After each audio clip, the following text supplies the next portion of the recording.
Selamat pagi Pak Ali. Selamat pagi, Pak Kurniawan. Iya, baik. Pak Ali, ini terkait dengan yang terjadi di Blok M ya, distrik Blok M ini kan banyak pelaku UMKM yang kemudian akhirnya apa namanya ya, rame-rame nutup usahanya nih. Kalau Pak Ali sendiri mengikuti perkembangan yang ada di sana, Pak Ali? Saya mengikuti Hmm, dan ini sudah diwanti-wanti oleh Gubernur DKI Jakarta mhm, Pramono Anung mhm. saat pencanangan gerakan rakyat di Pasar Santa tanggal 22 Juli yang lalu ya. Oke, oke.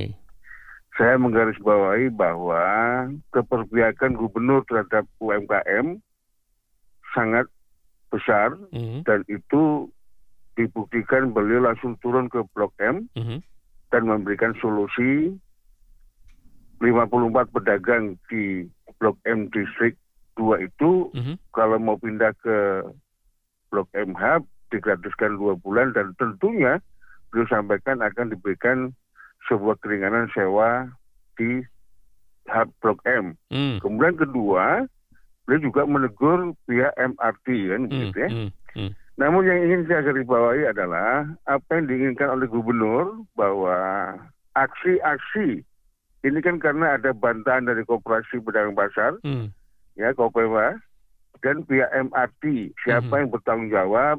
Kios yang awalnya 2 juta menjadi 3,5 juta kan begitu Iya, Pak Farid iya. Kurniawan ya. Hmm, hmm, Ini menurut saya apa yang diinginkan Gubernur DKI bahwa di semua tempat pasar rakyat, mhm, baik itu pasar tradisional maupun seperti di Blok M ini, di pasar Blok M, harus dicegah terjadinya karena petik pungutan-pungutan di luar kewajiban utamanya begitu. hmm, hmm, oke. Ini kan dari 2 juta dari 3,5 itu kalau dirinci betul, Ya. itu pasti ada biaya-biaya tambahan yang mestinya tidak perlu dibebankan kepada pedagang. Hmm, Kalau istilahnya beliau, kita hapus premanisme di pasar rakyat di tingkat UMKM. hmm, Dan itu hmm. nanti salah satunya memang akan dikelola melalui sistem digital. Kemudian Hmm, kedua,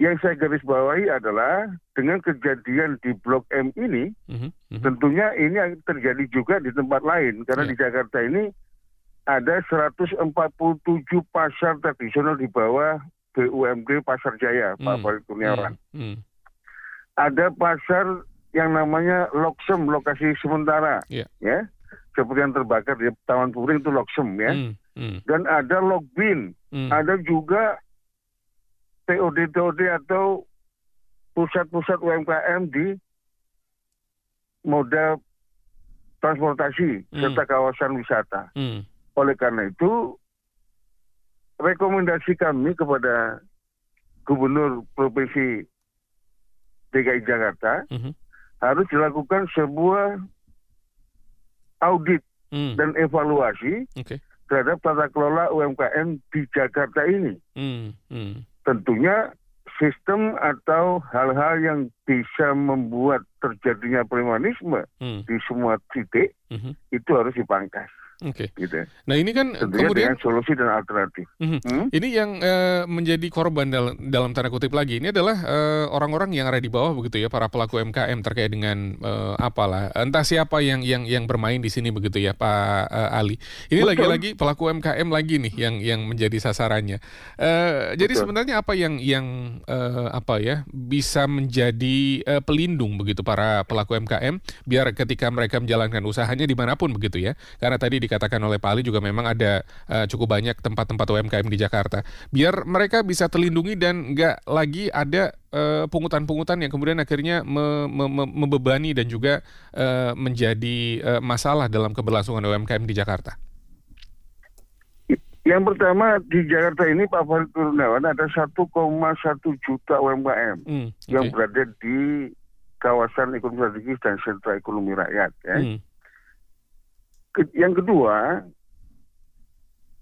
tata kelola UMKM di DKI khususnya mhm, juga di seluruh Indonesia harus dilakukan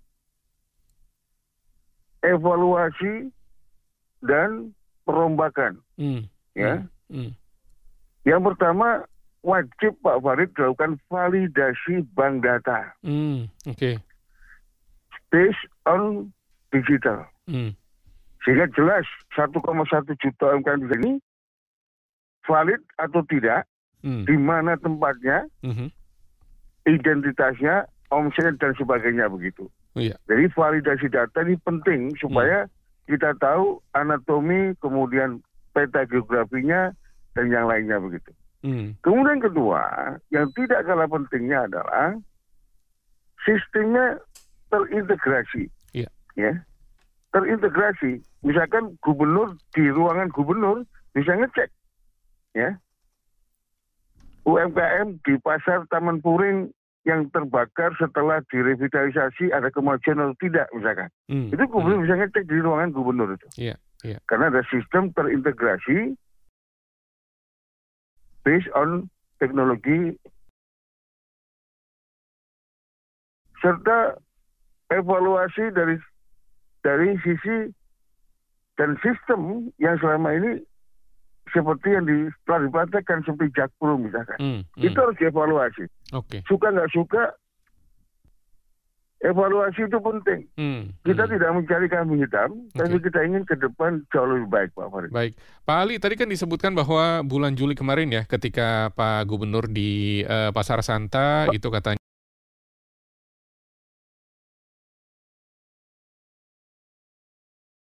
ya, ada betul. terkait dengan Satgas Pasar Rakyat begitu ya. Itu gimana Gerakan perkembangannya, Pasar Pak? Rakyat, ya. Gimana perkembangannya sekarang ini? Alhamdulillah gerakan Pasar Rakyat ini disambut bukan hanya di Jakarta, tapi sudah menggelinding ke provinsi lain termasuk di Banten. Saya sebelum ada di salah satu TV swasta dengan Pak Menteri UMKM, saya juga menggelorakan gerakan Pasar Rakyat di Banten di Kabupaten Serang.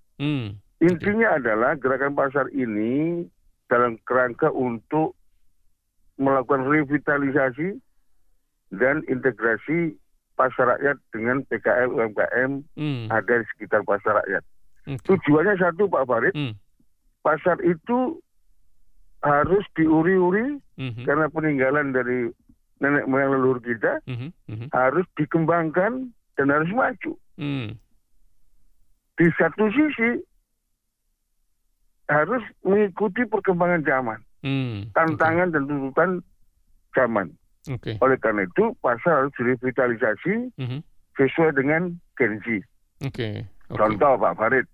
Pak Farid kalau datang ke Pasar Santa itu, di situ ada inovasi tematik namanya Dunia Kopi, Pak. Juga kalau sore ada sate Padang, Pak. Iya, betul. Sekarang di pasar-pasar itu ada tempat olahraga, ada padelnya, ada badminton dan sebagainya. Jadi pasar itu harus direvitalisasi based on inovasi tematik. Yang kedua harus diintegrasikan, Pak. Seperti yang dilakukan gubernur, digitalisasi pasar itu rangka untuk mengintegrasikan dengan sistem digital. Oleh karena itu daya dongkrak pasar harus ditingkatkan. Daya jual, daya jual pasar. Kenapa? Kalau tidak akan mati, Pak Farid. Dampak daripada ekonomi digital. Nah, ini kalau diskusi dengan Menteri UMKM, kita akan perdalam gerakan pasar ini sebagai salah satu wujud revitalisasi dan penanganan pasar tradisional. Kemudian yang kedua, harus aman, Pak Farid, nyaman, tertib dan tidak melanggar aturan. Artinya tidak boleh ada premanisme baik itu secara fisik maupun secara digital. Oleh karena itu gubernur menekankan seluruh pedagang harus masuk sistem digital, begitu. Oke, baik. Nah, tadi yang saya garis bawah itu agar aman nyaman. Ini tentunya adalah terkait dengan premanisme, pungutan dan lain sebagainya, begitu ya. Bulan Juli tadi sudah dibicarakan terkait dengan gerakan pasar rakyat, termasuk juga ada satgasnya dan lain sebagainya. Kedepannya bisa apa yang dilakukan satgas ini agar para pelaku UMKM ini memang benar-benar terbebas lah ya dari premanisme, pungutan liar dan lain sebagainya, Pak Ali? Yang pertama, based on pengalaman di Monas Jakarta, ketika sebelum ada Lenggang Jakarta, Pak Farid, itu pedagang di Monas itu jual teh botol kalau Sabtu Minggu dulu ada di media 25.000 per botol. Ya kan? Iya. Itu terjadi karena kalau Sabtu Minggu itu pungutan liarnya 100.000 per pedagang. Oh, oke. Dari 1.376 pedagang di Monas. Ya. Kalau hari biasa 50.000. Pungutan ini kemana? Ternyata ada 11 oknum, Pak. Iya. Oknum ada dari Satpol PP, oknum Pak ya. Oke. Ada dari Dishub, bahkan ada dari Pas Pampres. Oh, oke. Oleh karena itu, kami juga menegaskan Pak Farid, premanisme ini tidak boleh dibumi-hanguskan tanpa solusi. Oke. Karena saudara-saudara kita di luar oknum ya, yang premanisme ini kan ada backing, ada pelaksana di teknis di lapangan, Pak. Iya. Nah, yang pelaksana teknis di lapangan ini, dia punya anak, punya keluarga. Oleh karena itu, harus dilakukan penanganan secara arif bijak dan manusiawi, tetap tidak mengganggu dapur. Kewajiban daripada saudara kita ini menghidupi keluarganya. Oke. Oleh karena itu, nanti ada semacam satgas yang khusus menangani soal keamanan secara fisik, Pak.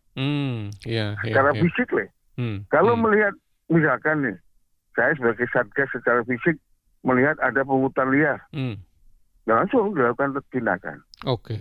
Nah, satgas ini juga Pak Farid dalam kerangka untuk yang lain mencegah terjadinya renten, pinjol dan judol yang mayoritas korbannya adalah pelaku ekonomi rakyat di semua pasar rakyat. Oke. Pak Ali, ini kalau di Lenggang Jakarta Monas berhasil ya ditanggulangi begitu terkait dengan pungutan liar ini, kenapa di beberapa titik sentra UMKM ini masih terjadi ya Pak ya? Apa tantangannya begitu untuk memberantas praktek-praktek seperti ini? Yang pertama, di Monas itu kan dulu ada 1.376 pedagang. Kemudian sama Gubernur Ahok dijadikan Lenggang Jakarta tinggal 360. Jadi kembali lagi, kenapa di Monas bisa sukses? Sukses totalitas sih tidak Pak Farid ya. Masih ada ya?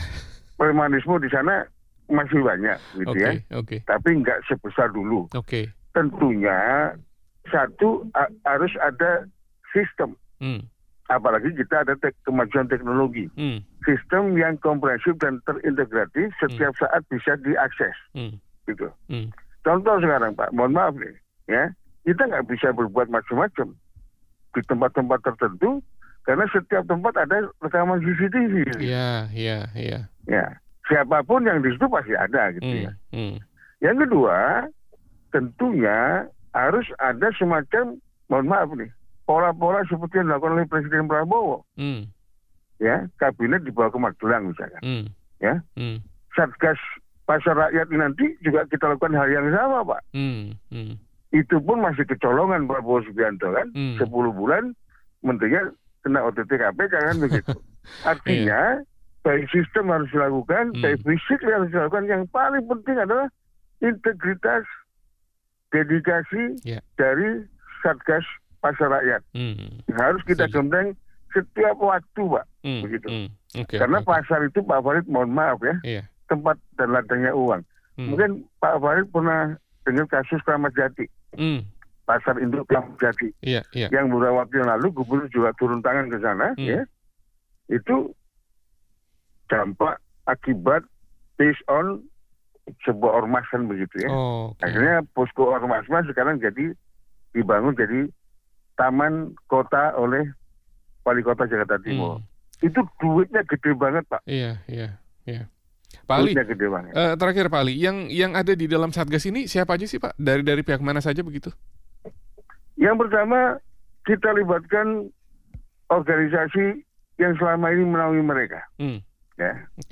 Kemudian juga kita libatkan, tapi bukan dalam tataran teknis, pihak pemerintah. Serta swasta. Contoh Pak, mohon maaf saya buka aja. Di pasar tradisional itu ada BUMD-nya. Ya. Ada juga yang mengelola parkir. Hmm. Ada yang mengelola kebersihan, ada yang mengelola tentang keamanan, ada yang mengelola tentang suplai, kan gitu, ya. Maka ini harus bersatu. Kalau bahasa saya, dalam Satgas Pasar Rakyat ini, satu pintu, satu rumah, satu pintu, satu kamar, Pak. Kalau tidak dilakukan satu rumah, satu pintu, satu data, barang ini akan terjadi penyalahgunaan yang ujung akhirnya akan mengulang kejadian-kejadian seperti Blok M. Gitu, Oke. Baik. Pak Ali, terima kasih ya. Simpelnya satu rumah, satu bank data, itu tata kelola. Gitu, Oke. Baik. Pak Ali, terima kasih untuk waktunya bersama dengan kami. Lain waktu kita ngobrol lagi, Pak Ali ya.